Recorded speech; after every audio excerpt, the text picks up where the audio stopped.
I'm Yvonne Hamoud, registered social worker and owner of New Moon Counseling. But out of the office, I'm a mom, wife, daughter, sister, and friend. Join me each week as I sit with a special guest to discuss everyday things that impact our mental health.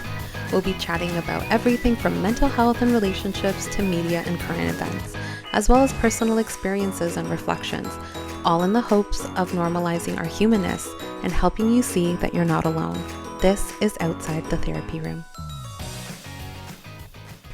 Hi everybody, I'm Yvonne. I'm a registered social worker and owner of New Moon Counseling, and I'm also a mom, a wife, a daughter, and a sister, and a friend, and we are showing up as humans in this podcast.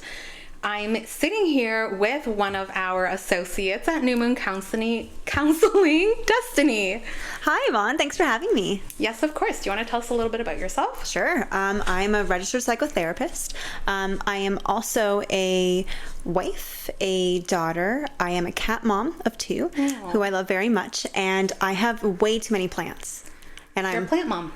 Plant mom, sure. Yeah. You know what? I'll take it. I accept that. And I'm also a huge nerd. When I'm not here doing counseling, I'm taking care of my plants, playing with my cats, or I'm playing video games and playing a lot of board games. Oh yeah. And also, I like to crochet. So I'm like a nerd, creative nerd. We also like to talk a lot with each other about the Marvel Universe. So I think we both nerd out in that for sure. I love it. Yeah. Yeah. That's awesome. Well, today we are talking about how scared I am to even start this podcast. As you know, I've been talking about this for like 2 years. Yeah, it's been a while. Yep. It's been a long time, and I've been so scared this whole time, which is why it's taken 2 years for us to get here. Sure. And so I thought like that would be kind of a fun way to start this podcast, to just be open and honest and show up as a human, to say like, this is really scary to me, and talk a little bit about fear, because I know that you've done some things that are scary but enjoyable also. So I thought we could kind of dive in and talk a little bit about that. Sure, let's do it. Okay, cool. So I posted a question on our social media about what people are scared of. I also asked some people in my life what they're scared of, and we kind of got a very diverse list of things people are scared of. Some are more like high scale, big existential things like war, end of the world, like all of these big scary things that are like that can happen in this world, and also like smaller, quote unquote, smaller scale of like animals like bats, spiders, bears, snakes, the dark, caves, roller coasters. We got like airplanes, fear of flying. And then we also got some that were a little bit more relationshipy. So losing friendships, ending up alone, like being divorced or ending up in a divorce, turning out like parents, commitment, fear of the unknown, all of these other kind of fears. So I thought it was kind of interesting that we use the word fear, but it means all of these like small scale, large scale things. So I don't know. What are your thoughts on that? Yeah, well, I think it's throughout with all the people that I work with, we see fear come out in so many different ways. And we also see how it's like one of our main emotions. Like I love how the film Inside Out encapsulates like the main emotions that we can have, and fear is one of the main characters in that way, where we can see fear as both like something that can stop us from doing things and enjoying life, but also can be a very helpful proponent in helping us make next steps to do things that can be scary but are worthwhile. But we can see how with how we are as humans, there are such a range of just like the daily fears that we may encounter versus those big ones that can feel a lot more encompassing and life-threatening. And I think one thing, as we were like doing a little bit of research on our topic today, it's like fear really kept us humans alive. Like if we just kind of, you know, encountered a saber-toothed tiger and we didn't have fear, then we are actually putting ourselves in danger and the end of our species. Like really, right? So like fear really does protect us. And I think in Inside Out, I think that's a great example too, because we see fear protect. Oh shoot, what's her name? Riley. We see fear come up to try to keep Riley safe, and that really is what our fear is trying to do. obviously, as therapists, we know that fear is all encompassing. It is something that we live with and that we kind of have to work through. But there's also like the other side of fear where it can become phobias, or it can be fear of going outside, fear of engaging in different kind of conversations with people, and that can be really restricting for individuals as well. Yeah, where it's like fear can be like serve us and be like utilizing us in certain ways, but other ways it can really just stop us from existing to an extent. Yeah, for sure. So I guess let's dive a little bit more into that. So is there, I guess, anything that you want to start off with when we talk about fear? I think I mentioned how this has been really scary to me to kind of start a podcast. I think it's putting myself out there in different ways that I'm not used to in like, you know, times with clients or even within the team. My family gets all sorts of my fear and my quirks and all of that. But I think the thing that I'm scared about is just showing up as a human and hoping to be accepted. And I'm fearful that this podcast is both either going to be listened to by a lot of people or also that no one's going to listen to it. So I'm kind of like in this space of those two fears. So yeah, I think that that's what got in the way of me doing this. But tell us a little bit about you and like fears that you have, or you know, your relationship with fear. No, it's interesting because like fear can evolve over time, where we can start off with like smaller things, like fear. For me, fear of spiders was a huge thing, but then learning to kind of challenge that a little bit, where I had this whole rhythm where whenever I see a spider now, I give it a name, I humanize it to an extent, and that helps me to challenge a little bit of what fear is doing for me and trying to see, is this actually helping me or is this harmful? And that's been a balance I've been trying to find out. I find that fear also can be in a safe way, can be really enjoyable.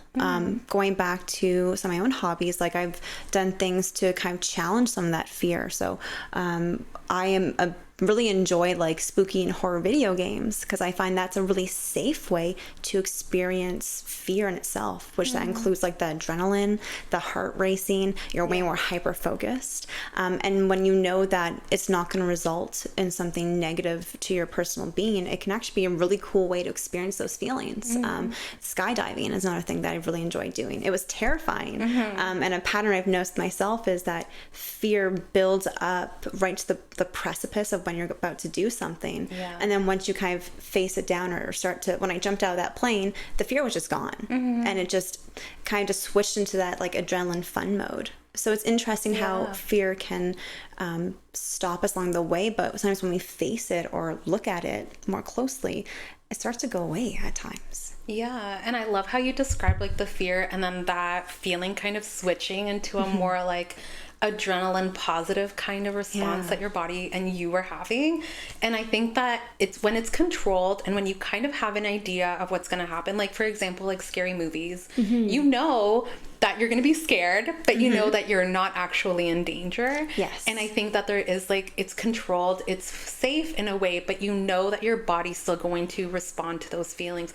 I think even if I'm remembering back, I think I even encouraged a client to watch a scary movie to be able to have those emotions exist because they were being suppressed. And so I think like it can definitely be, when it's in a controlled, safe place, when you know what's going to happen, it can be quite enjoyable. And just help us understand a little bit of our fear and putting our, like allowing those emotions to exist while still knowing that there's no actual direct threat to us. I used to love scary movies and like really gory movies, like Saws were like, all the Saw movies were like my go-to scary, gory movies, and then something happened where it shifted and now they're not as enjoyable as they were. Same with horror, or like not horror, like haunted houses. Haunted houses was something I loved. We would go to Fear Fest all the time at Canada's Wonderland, and it was so much fun. Like I got chased by like somebody with what are they called? It's like a chainsaw. A person with a chainsaw. And it was so much fun, and we were like dying of laughter, but something again changed in that. And so I think what you said with the spider, sometimes we can be like really open to certain kind of fears, and other times like it changes or it develops. And I think the same is true, like spiders. I was also terrified of spiders. And then I was by myself and there was a spider and I had to do something about it, right? So I was put in a position where I kind of had to face my fear and deal with it. And even now my kiddos will scream if they see a spider and I'm like, don't worry, I got it. Like, it's so much more like confident. I'm not feeling fearful about the spider anymore. Yeah. But it is really cool to kind of see those transitions and those changes that happen with fear. And I wonder how it's almost like when we can invite it in a controlled way, that can create a sense of mastery or safety in it, versus when we encounter it outside of our control, that can amplify it or make it more terrifying. Yes. Where you're kind of forced into a situation where you're almost like exposed to it without your control, sometimes that can actually heighten or make fear even worse. And so look, with work with clients, when fear phobias are part of it, one of the more classic techniques we see is looking at those exposures where we do them in small, safe, controlled measures, so that we know going into it we're going to be scared, but we can do different things to help move through that fear, knowing that we can still be safe and okay in the process. Yeah, definitely. And like it happens like that through therapy, through the support of somebody guiding you there, or sometimes it just happens on its own. But it is really cool to see. So I thought maybe we could talk a little bit about what happens in our body when we feel scared. I think we talk a lot about anxiety and like trauma responses, but more so around anxiety. And I think sometimes fear and anxiety are like close to each other, right? They're not the exact same, but we're bringing Inside Out 2. Have you seen Inside Out 2? I haven't yet. I've been wanting to, good. So like not too many spoilers here, but like I do want to watch it. Okay, but like fear and anxiety are both really trying to protect Riley. So sometimes they do show up together, or can have the same symptoms in our body. And so we hear a lot about like trauma responses, and we hear a lot about like anxiety showing up in our bodies, but we don't really talk about fear and how that shows up in our body. So what are some of the things that happen to our bodies when we experience fear? Yeah, some of the classic ones that I hear a lot about and experience myself. Yeah, the racing heart. Yes. Constant. Ooh, my heart was racing real fast driving here.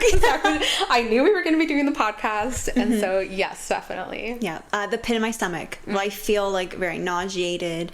Or I've heard it like, like butterflies, or just that uncomfortable. Like a fluttery feeling. A knot in your stomach. Yeah. Get that a lot. I sometimes have like that extra energy. So it's like, I might notice like my hands are more fidgeting, or I have to pace around a little bit more because there's more going on. I have the foot shaky thing where my foot is shaking, like the little back and forth. Sometimes like my mind starts racing, and it can be hard to like focus on certain things, or my mind goes the opposite and I freeze. And I don't know what to say or do next, and fear kind of like paralyzes me at times. Yeah, well, that's one of the trauma responses is freeze. Yeah, so I think that's one that is quite common, that we kind of just freeze on the spot. We're not really sure quite what to do. Our brain is like trying to keep us safe, and we're processing so many things. And so that freeze response is definitely a very common one. And then other trauma responses are fight and flight and fawn. Fawn, which is a newer one that maybe not so many people are aware of. But fighting, obviously, I've seen in an episode of New Girl where Nick goes to a haunted house that Jess is working in. And gets scared by somebody and he punches them. Sometimes we've seen so many times like those, like the Ellen DeGeneres show would have a lot of like scary things or like would try to scare the guests. And a lot of them were trying to protect themselves physically in some way. So that is definitely one for sure that people can definitely use, especially when they feel like they're in danger. And even just to hop in there real quick, like even kind of going back to like video games, where there are some games where in spooky areas, like you're able to have a weapon to defend yourself, and that can help combat like that fight, go into that fight mode, and then kind of going back to that freeze mode, where there are some games where they actually don't allow you to protect yourself in any way. And so going to the next one of like flight, where it's like you have no other option but to flee. That is your only way of survival, and that can kind of add more to that fear. But just to sidetrack you there, because flight's definitely one of the go-tos, but I know flight is also a common one too. And we see it a lot in scary movies. I mean, we're always yelling at the girl who's running to the bathroom, like, run somewhere else. Get out another way. But we do see that again in a lot of movies where you're being chased by someone with a chainsaw, or somebody is running through the forest trying to get away from their attacker. So that's definitely something else that we see a lot. I don't know if we've seen fawning a lot in movies or in shows, because it is a little bit of a newer concept. Yeah. I don't know. Have you seen any of it in like a show? I wonder if maybe we should tell people what fawning is if they don't know. That's a good idea. So fawning is when we kind of go into kind of like a people-pleasing mode, where we are trying to create safety by managing the other person's emotions based on our behavior and how we are responding. And so I don't know why it's called fawning. That's a good question. I'm actually not too sure either, because when I hear fawn, my first thought is like a deer. Baby deer.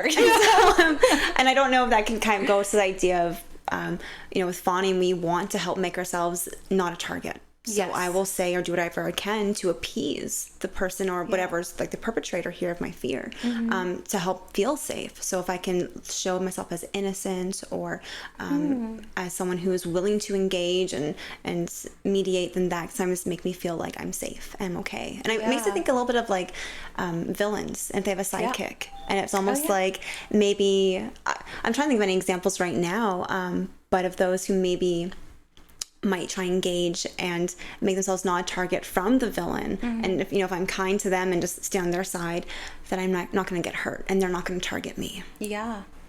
Another one that I thought of as you were mentioning that is also like anytime that there's a bank robbery, we see the person try to humanize themselves by saying like, my name is this, and I have a wife, and I have a child. I don't know if that would maybe be described as fawning, but it was just something that popped into my head, kind of, trying to show your humanness to the attacker that is coming in. But so those are the 4 trauma responses that we talked about. And again, like those responses and those, like, they can happen sometimes. We can freeze when we are afraid to go outside or afraid to be in social situations. We can sometimes run away from those moments too, where we feel like we're being put on the spot. We might quickly dart over to the other side of the room.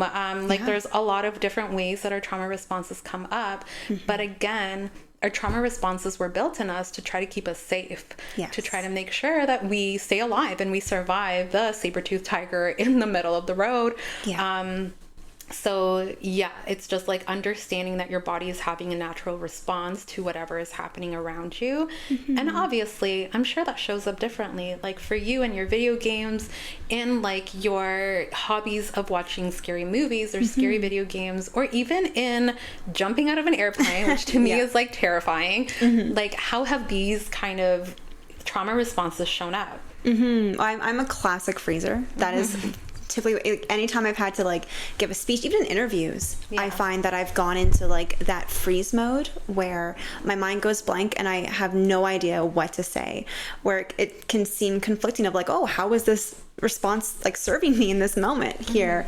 And I think what I've seen a lot is there can be a lot of shame in having a response, where when fear shows up and we respond either with flight or freeze, I hear with a lot of folks that one, there's a lot of shame attached to it, and trying to help go back to this idea like you're mentioning, this is a natural instinct the body's just defaulting to, and it thinks that this is going to help protect me, even though logically sometimes it seems like that's the opposite of what's going on. But I think going back to that idea of being able to expose myself to fear in that safe way helps to change a little bit of that automatic response, where even in some games and such, there's definitely those freezing and flight moments.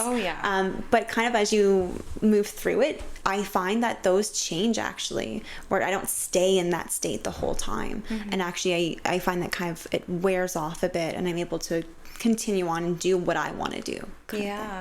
Yeah, it is like interesting how all of these responses kind of show up. And I think obviously like in controlled places like we talked about, we're able to kind of sit through the discomfort of all of these feelings because we know that there's either going to be somewhat of a high afterwards. Like you mentioned, like getting off of the plane and actually flying down and back into Earth is like, you know, there's the adrenaline, there's some more of those like positive feelings associated with it. So some of it is like we're more willing to sit through that, but also we know that we're still safe. So there is like that reminder of we are safe. We know that we're not actually in danger or being attacked by what's happening. We know that that's an actor who is like recording scenes. Actually, funny story, I used to be really, really scared. So my cousin would make me watch scary movies when I was younger. Perfect. And probably I like wasn't appropriate for me to be watching at the time, but it was like what a cool older cousin would do. And so I would watch these movies and I'd be terrified, like hiding behind a pillow,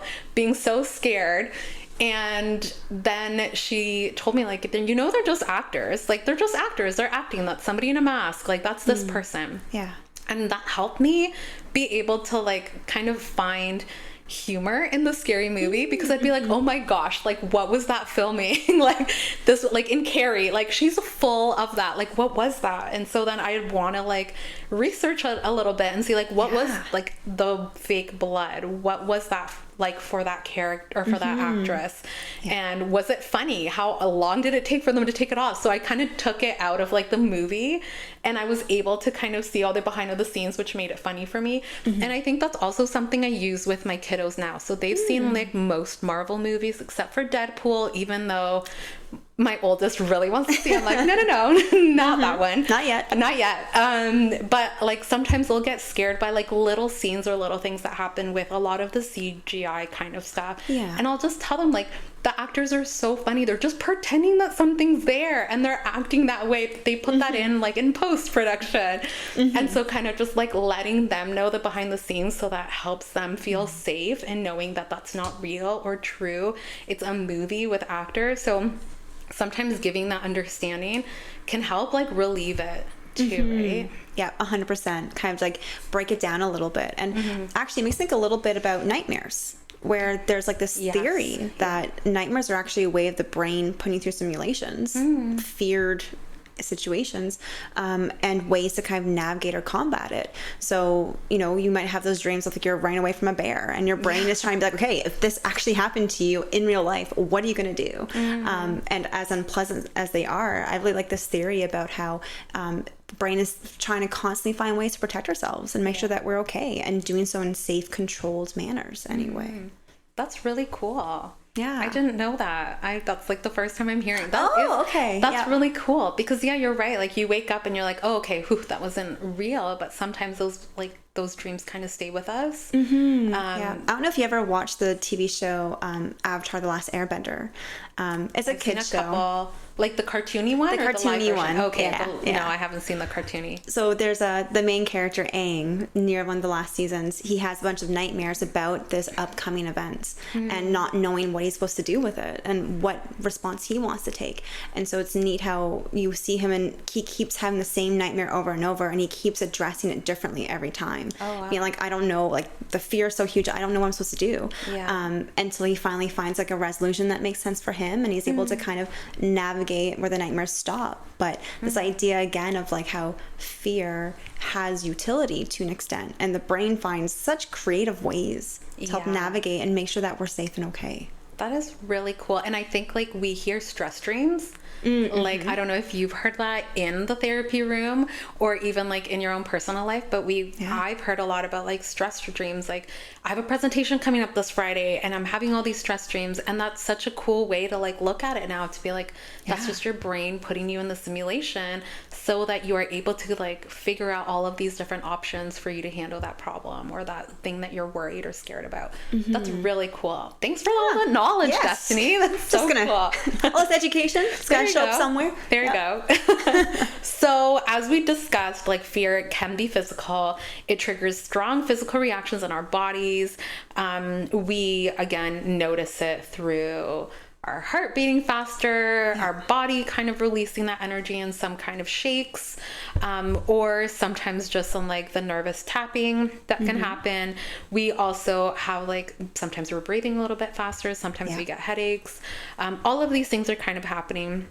But there's also the part where our body, and I think you described this already, is like the fear can make us a little bit foggy. And I think that's kind of like that freeze response that you mentioned. So everything's kind of shutting down, and there can be like that fogginess that comes into it.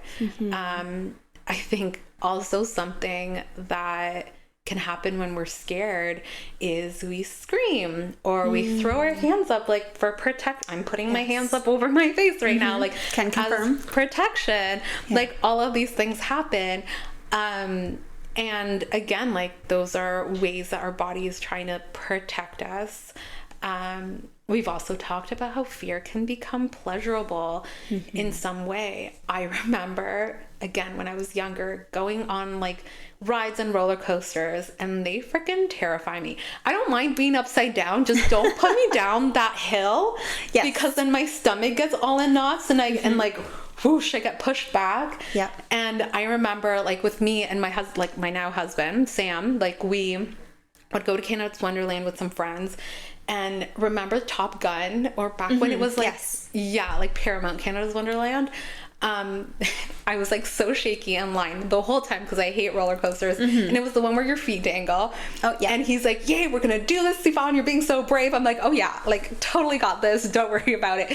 I got my butt on the seat, and as the what is it, seatbelt like the thing over you that protects you from falling off is like getting down, I like ran out. And so Sam had to go on the ride by himself, because for him, like that is pleasurable. Like there is pleasure in screaming your guts out when you're going down. There is that adrenaline rush we already talked about. But to me, it's like, just put me upside down. I just don't want to feel all of the butterflies in my tummy when you're going down the hill. In Disney, we went on a ride where you like, they pull you back, and then you're like what is it called, like sprung, or like they and it was so fast, and I didn't like that either, because again my body filled up with and I don't like that. But put me upside down, put me in heights.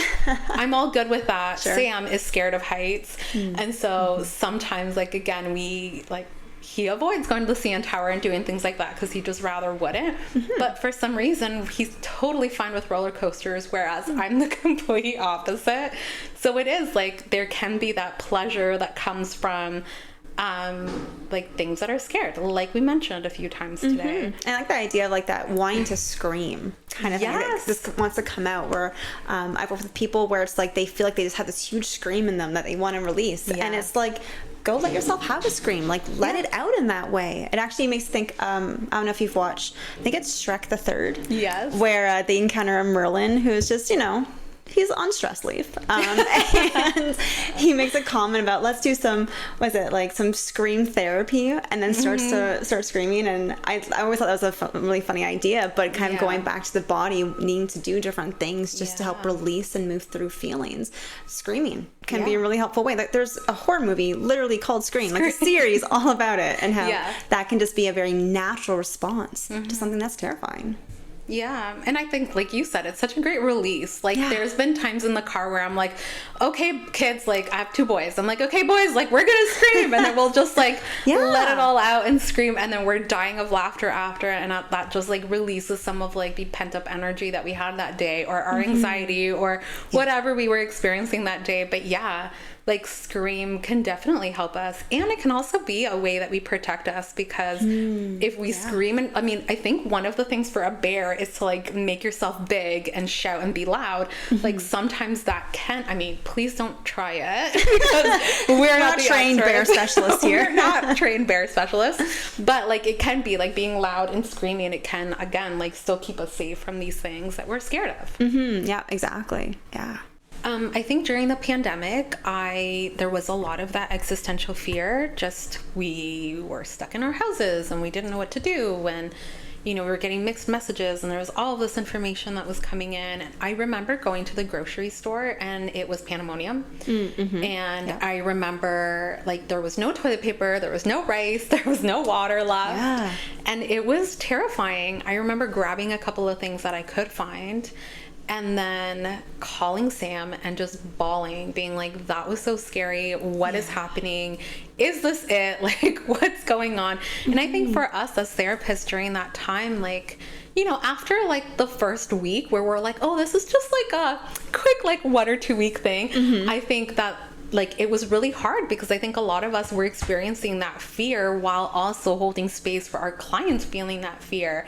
And it was just a lot. So, like, with that existential kind of, fear or worry or anxiety, we felt it so often. I think, like, the closest thing to put it to was like the pandemic. That was the most recent event that kind of happened, but obviously there's still ongoing things happening in the world that can be really scary, or even just existential fear in other ways. So what are, like, again, like, I don't know, what's your view of that? How have you experienced that? Well, kind of going back to like 2020, I think that was a year of fear for all of us. A lot of not knowing, a lot of complete change in our environment and how life was. And I've been hearing a lot of talk now about how as we transition through that to where we are now, a lot of us are so exhausted and depleted from having carried that fear for those past few years of uncertainty. And we see it evolve into other areas of our life, like climate change. And that's a big conversation. And hearing a lot of people where we talk about like that fear of what's going to happen to our planet. There's actually a word that we're hearing more about called ecological grief that looks at this processing, grieving of what is happening to our planet now, and almost like that helplessness. And I think that's where fear can be also bred into, where if we don't feel like we have that much of that control, that can amplify that worry and concern to the point of, do I decide to have kids? Do I can't even afford a house? Like, do I choose to go to college, university? Going back to that like sense of existential dread. What does it mean to exist now when there's so many big fears? And I think a big theme I've seen with that too is access to information. We live in a world now where technology has advanced so quickly, unlike that throughout human history, where we have access to information both on the micro level, what's happening in our own city with our family and friends, like negative stories, to way more of like a macro level. We're hearing war and trauma and tragedy happening across the globe, and having access to that kind of information on a daily basis can amplify and intensify feelings of fear and just dread about, how do I exist in a world where there's so much negativity?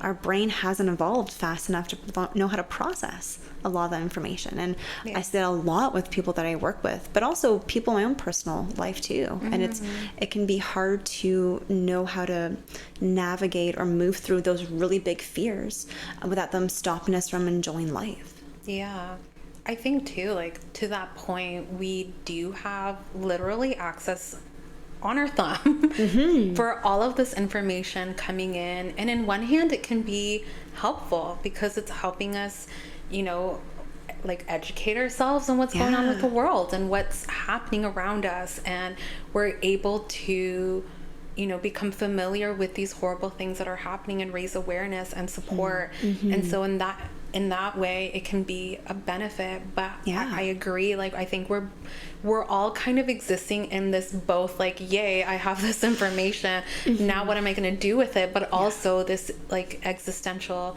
fear or anxiety of, okay, well, now what? Like, how can I live? Or a lot of guilt of, like, look at what I have. And there's all of this that's happening around us. And so it can just really build up in us. And I think that that's where we don't really know what to do with all of that. And how do we actually cope from this fear that we feel we have absolutely no control in? And it feels like really, really scary to be like, where is our planet going to be? How are we leaving it? How do we exist? How are we leaving it for our kids or our kids' kids or, down the line? And so it can definitely be scary for sure. And I think ways to help kind of navigate or move through that is like how can we find things that are within our control? Yeah. Like, how can we help connect or find other areas of hope where actually there's this psychologist, I believe, that in World War II was actually in a death camp or concentration camp. And he actually studied other individuals that were in the camp with him, and he ended up writing a book. This is Viktor Frankl, and he wrote the book Man's Search for Meaning, and talking about how do we, during periods of crisis and fear, how do we find purpose, and what can help us keep going. And it's a short book. I think it's like 95 pages or so, and it's a really cool shift on perspective of what can I do to help connect and serve life and serve others in a way. And so I think sometimes when we have these big fears, knowing that we're not the only one that feel it, and connecting to other folks through it can actually be really healing and help decrease some of the intensity anyway. And I think that hopefully that's something we're able to share here too, that we have both, I'm going to say, experienced this in many different ways, and in many different, more personal experiences and personal connection to these big existential things where you're right. When we build that community or that awareness, we feel less alone. We feel validated that it's okay for us to be scared about these things. And I think there can also be power in numbers where now that we have these, we've connected with these people who also feel the fear and the anxiety and the worry about all that, then there can be a little bit more okay, well, what can we do now collectively to help us feel like we have some control? And again, it can be, the education piece is great. That can be really helpful, but also boundaries. We need to have those boundaries so that we're not fully stuck and constantly putting our mind and our body and our emotions through this terrifying thing. But it can, again, when we are able to do that in a way that we're protecting ourselves, it can be helpful, because then we find those ways to build change slowly and small. And I know I've experienced this feeling too of what is me doing this thing actually going to do? What is me recycling actually going to do for the environment? But that's just me. And if another person does the same thing, and another person, then it builds, and then that can actually be a huge change to again, helping our planet and helping our environment. So, and helping bring down that fear that things aren't going to change, or this is my permanent forever.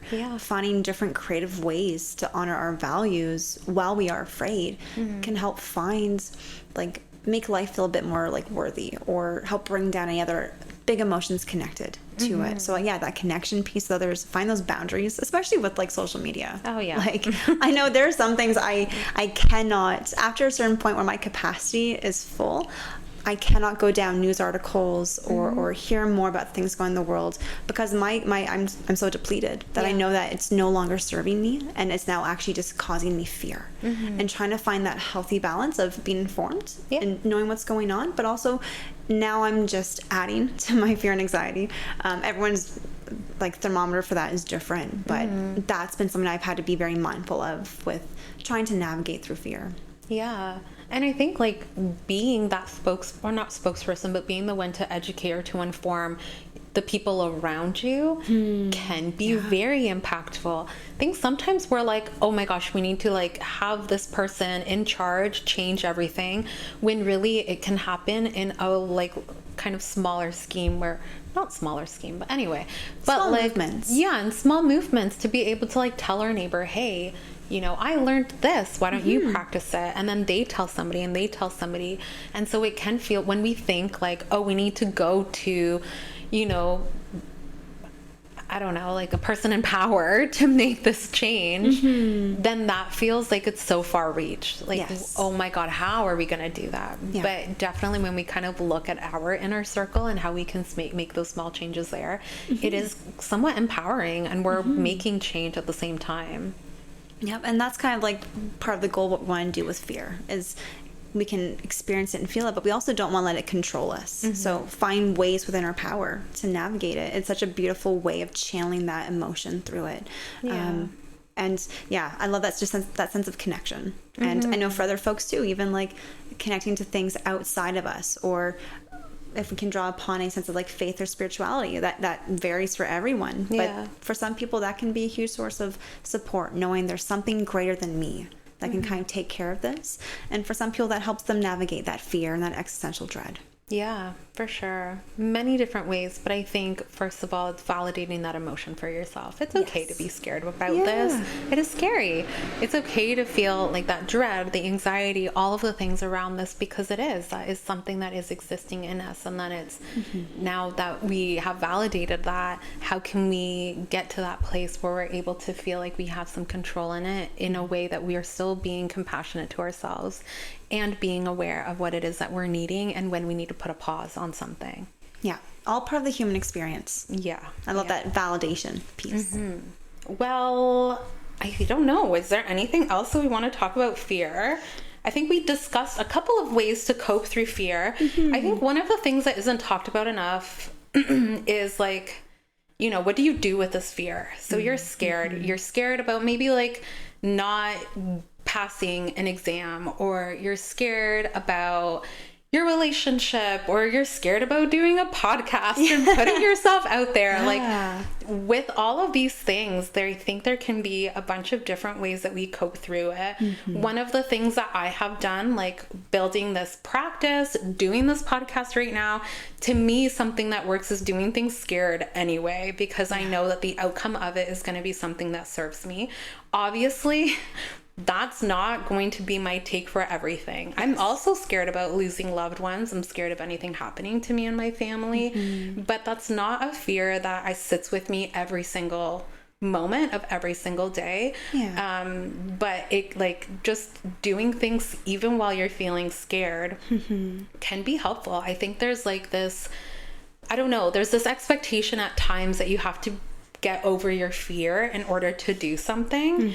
And I don't think that it doesn't work. Like, that's not how we operate as humans. Exactly. If we wait for fear to be gone, we're not going to achieve much, honestly. And so me and my social media here, like Princess Diaries, I think in the first film, the father has a letter to the main character, and he talks about courage is not the absence of fear, but it's doing so anyway. And I think that's part of how we want to operate, is knowing that we can't get rid of fear entirely. There is utility in it, but if there is something that is causing fear, trying to like gather our courage and step into it anyway while we are afraid. And my approach, excuse me, that I like to try to use for myself is acknowledging that, yeah, I am scared. There is fear here. And almost be able to like sometimes think like, okay, thanks fear. I see that you're trying to protect me and I appreciate that. But then also trying to then breathe through it. That's one of my main go-tos, is just slowing down my breathing, especially because the heart rate, the foggy brain, trying to purposely just slow down, take a minute or two, just do some deep breaths, and then take that next step has been helpful for me. Yeah, as you said, like taking a deep breath, I took a really big deep breath. I'm like, wow, I didn't realize that maybe I wasn't breathing as deeply this whole time because this is scary for me. But no, definitely, like, I think like that is the courage is of doing it even when you're feeling scared and terrified of doing the thing, right? And like you said, there's a lot of different strategies that we can use. Breathing is a huge one that really helps our whole entire body. It helps regulate our emotion at times, and also our physical, like it helps ground our body first, which is usually like what we want to regulate first. And it also allows us to be present in the moment. I also love that you talk to your fear, because that's something that I mention to clients, to friends, to my kiddos, to be like, talk back to it. If the fear is telling you something, you could be like, look, like, thank you for showing up right now, but I'm actually okay. I'm like, I know you're trying to protect me, but I'm good. I got this. Kind of just, again, like Riley's little brain and Inside Out 2. Look at us referencing all these movies. But like in that movie, it's like, there's fear, like talk to that fear, let them know you're okay and that you're safe, and that you got this, that you're going to be able to do it. And even like, doing it scared anyway. And with all of the fun ways that we can be scared in a controlled environment, like there is, again, like just different emotions we can feel after we get through that thing we're scared about.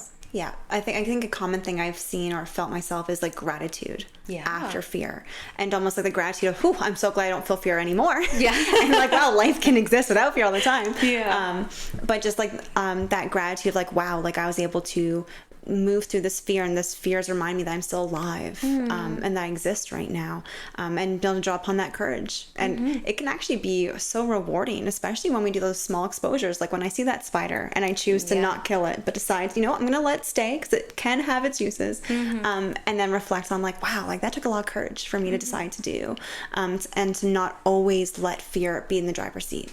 And I like the idea of, I can still be the one in control of driving the car with fear beside me, and knowing that I can still exist with fear there. And when it isn't there, which feels great, reflecting on the tools and the strength it took to move through where fear isn't always present. Yeah. So it can have that space of gratitude, but also just celebrating. That's like when we have moments of fear and decide to push through it anyway. I think that's something to be recognized and honored, and that can help us have more confidence that the next time I encounter that's another spider, I know that I did it before and nothing bad happened. I can do this again, and that helps to bring down the intensity of the fear long term, so it's not as big all the time. Yeah, I love all of that. It's like, you know, there was something I read, and it was like, you know, your anxiety, your fear, whatever emotion you want to use, it's kind of like this annoying roommate that you kind of have to like live with. And you're like, hey buddy, like I see you there. Yeah. Thanks. You're annoying me right now, but I'm going to put you in the passenger seat while I'm the one that is driving and navigating the ship. Right. Yeah. Like just, again, having that validation and acknowledgement that emotion is there, and being able to talk to it with compassion, which I think is so hard for a lot of us because we are so desperately trying to get rid of that uncomfortable feeling. But if we do treat it as like just this annoying passenger who's like maybe trying to like, you know, do that, what is the backseat driver of our ship, we can be like, yep, we're good, we know where we're going, we got our tools, like turn the music on, turn up loud so I can't hear you. Have all of the things to just kind of like drown out the emotion or what it's saying, but still have it be there. But and we can't like, I love Brene Brown because I find that she does such a great job to talk about emotions, and she's very much like vulnerability, shame, but with that is courage and navigating that fear. She makes this comment about like, we can't selectively numb emotions, and that includes fear. We can't selectively numb fear and not feel it. It's kind of like an all or nothing deal when it comes to how we feel. So knowing that fear is part of the package of what it means to be human, and knowing that there are resources to help us navigate it so that we don't have to live forever in a heightened state of fear. Yeah, I love that. Is there any last minute things we want to mention about fear? Well, I want to highlight the courage it's taken you to start this podcast. And I think you are an exemplary here of knowing that even when fear shows up, it doesn't have to stop us from doing what we want to do here. So it's been really cool just to sit here and listen as you do this podcast. Thank you so much. And honestly, like, thank you and to all of like our other team members, because you guys have been encouraging me and cheering me on and supporting me and asking like, what can we do to help you through this process? So I really appreciate you guys. And I'm really looking forward to other podcasts and other topics, and obviously to have you back. I think we've talked a lot about movies today, so I think it would be great for us to like do a podcast in like, again, not a full therapy perspective, but to kind of just look at movies and chat about them, because that'd be really fun. And obviously nerd out with some Marvel movies. Of course. So those are some things that you guys can look forward to in this podcast. But thank you so much, Destiny, for being here and for sharing your story about your fun fear things that you enjoy doing. Yeah, of course. And yeah, this was great. Thank you so much. Yeah. Thank you for listening to Outside the Therapy Room. This podcast is intended for educational and entertainment purposes only. If you reside in Ontario and are interested in working with one of our therapists, please visit our website in the show notes. If you reside outside of Ontario, a quick Google search or search through Psychology Today will help you find a therapist near you.